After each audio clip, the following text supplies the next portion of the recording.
Niente da fare, nessun miracolo, solo qualche rammarico. L'esordio della Lardini Filottrano a Palatriccoli di Iesi con un buon pubblico è da brividi e la corazzata Imoco Volley Conegliano centra il tris di vittorie per 3-0 proprio in terra marchigiana.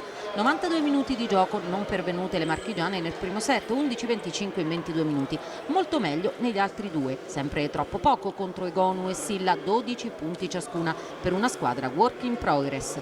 Bianchini e Partenio fanno la loro parte, bene l'opposta Nicoletti, tutto il resto da rivedere. Si salva il libero Visconti, anche se dall'altra parte c'è quel mostro sacro della De Gennaro. Il 3-0 finale è tanto scontato quanto voluto dalla Imoco Conegliano, che con Capitan Volos orchestra un gioco che sa di perfezione. C'è battaglia solo nel finale di secondo e terzo set, schermaglie annullate dalle plurititolate e fotografate campionesse venete, che tornano a casa con il bottino pieno e la carica giusta per un inizio campionato ineccepibile. Filottrano e soprattutto il suo coach sanno che, anche se c'è poco tempo, la parola d'ordine è una e una soltanto: lavorare per presentarsi già sabato molto meglio di quanto visto stasera. Ancora Davide contro Golia, campionesse d'Europa in carica alias Novara, permettendo.